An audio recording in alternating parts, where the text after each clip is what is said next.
Can we do the honours? Do the thing. Do the honours, Do the thing, yeah. Do the thing. I'll sit at the front and do the thing, shall I? Hello.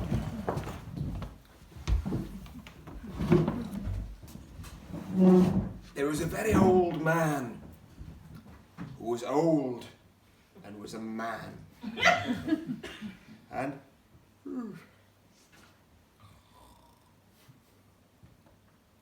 oh, did I fall asleep then? If I fall asleep again, will you shout, "Wake up"? Will you do that? Yeah. And I'll do the same if you fall asleep. Wake up! Oh, we'll have to be louder than that. Wake up! Oh, did I fall asleep? Oh! Now this old man, he had three sons. Or it might have been the same son who went like this. For no reason. And he had the old. Wake up! I forgot to say, they live in a clearing in the forest. And I always think a forest is the best place to have a clearing, isn't it? We used to live in a clearing in the river, but it's very prone to flooding. And he had to decide which of the three sons would inherit the farm when he died. So he had a plan. He sent them away for a year and a month and a week and a day, which is often the time period you get in stories. And then when they were away for a year and a month and a week and a day, they'd have to learn a skill. And after a year and a month and a week and a day, they'd come back and have a competition, and whoever learned the skill the best would inherit the farm when the old man died. So next morning, the three sons went off, and they followed the road that went, the little path that went from the farm, and it got bigger and bigger, and until it came to a fork in the road. And the three brothers, because they loved each other, as brothers in stories do, not in real life, I found, they decided to go off in the same direction. And they went to Wales to learn how to do things really well, but they went to the royal palace.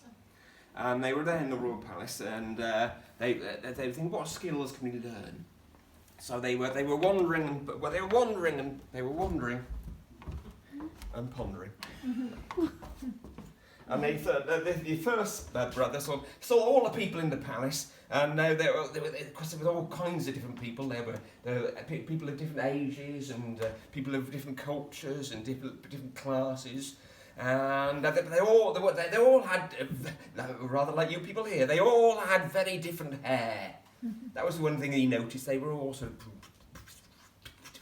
and this and out and down there, and back, or none at all. And he thought, I'll learn how to be a barber. And he learned how to be the best barber in the land. And he learned how to cut the hair of the most sophisticated people in the palace. And he learned how to cut the hair of people who could pretend to be trees at the drop of a hat. And he learned how to cut the hair of people were hanging about. And he learned how to be the best barber in the land. And the second son thought, how can I learn? What can I learn? And he wandered upon, and he found himself in the royal stables. And there were all kinds of different... This is my horse, in case you're wondering. all kinds of different horses. And there were small horses and big horses. I like you. All kinds of different horses. And he thought, what can I do? They all need shoeing. They need leather shoe.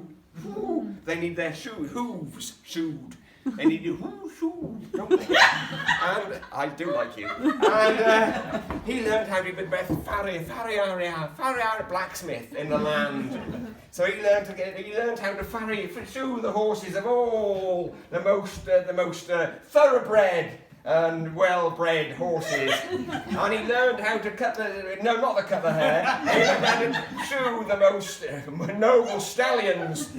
And he learned how to cut the hair of horses that are just hanging about. And he learned how to be the best farrier blacksmith in the land.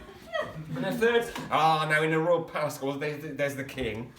And the king will often have to tell people what to do when they don't like it. And there were people who were assassins who would kill the king. So he learned how to be the best bodyguard of the king. These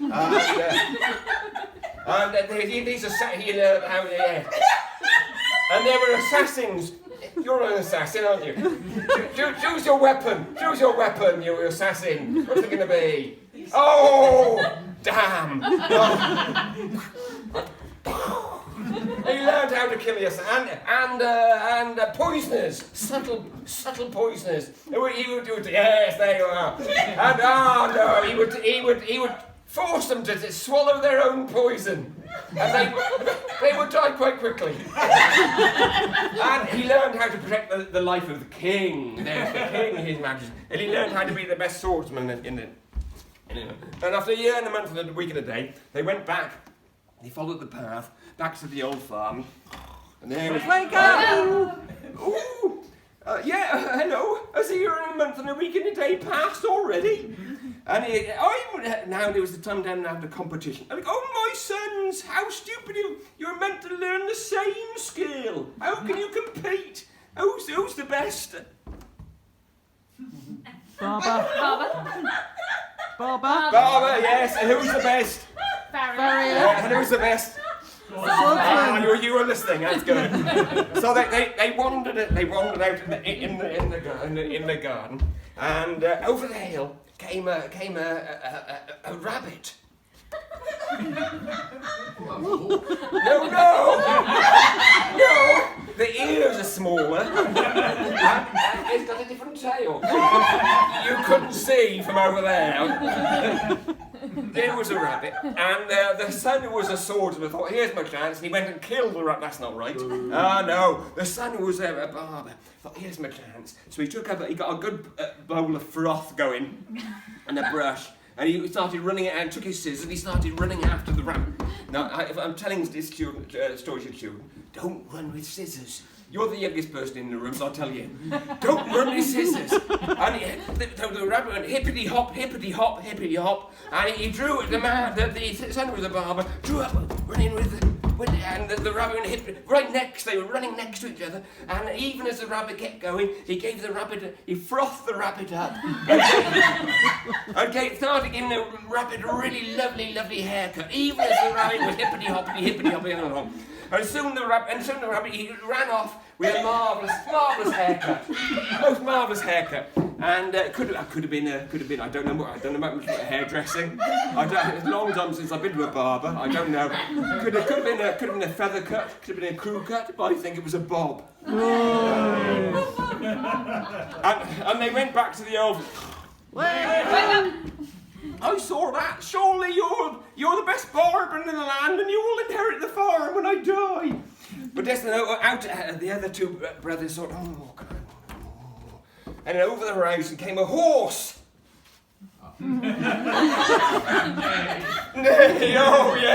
Oh yay! The horse went clippity clop, and it was clippity, ow! Clippity clop, ow! Because he had one lame leg.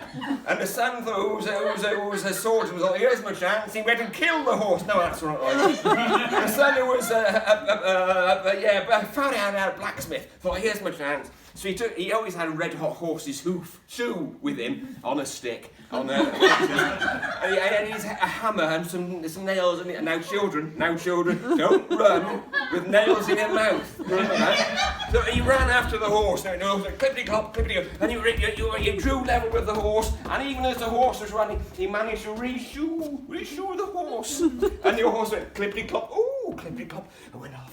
And the son. Wake up! Ooh! Sure, I saw that. Surely you're the best farrier, blacksmith in the land, and you will inherit the farm when I die. And the third son thought, how can I compete with this? And then the skies darkened, and a storm was coming. And the old man was sat there, one single driplet of rain began to drop, drippity drop towards his head. And the son was a swordsman, just as the droplet of rain, the drippy droplet of rain hit the old man's head. The son was a swordsman, and he cut the drop in twain. I think so. Yes, I think so. And one drop went half, another half went, and more rained down, and he went. this is the sound effect. I'm not sure about his sound effect, but we're going to go. And half the rain fell outside, and half the rain. And the old man, now, yes, don't hold a metal instrument high in the air during a storm, all right? Don't do that. And the old man say dry, and you'll be nearly there. And cling on, we're nearly there. And the old man said, Wake up! no, he died. No, just before he died, he said, oh, sorry, you're the best of my 3 sons, and you will inherit the farm when I... Yes. And so the third brother inherited the farm, but because he loved his brothers, as brothers in stories do, he let them live there until they all died in a horrible farming accident sometime later. Now there's been a lot of news in the news, isn't it? There's been a lot about farming and inheritance tax. I think they were below the threshold of this farm in the clearing. But I live on a farm, and there were three siblings on our farm. We had to decide, but my dad had to decide who was going to inherit the farm when he passed on. And instead of sending us away for a year and a month and a week and a day, he let us live on the farm for 30 years, 30 months and 30 days, and whoever was left had nothing better to do. And in 30 years and 30 months and 30 days, there's only me and my sister left, and neither of us are going to leave. Thank you.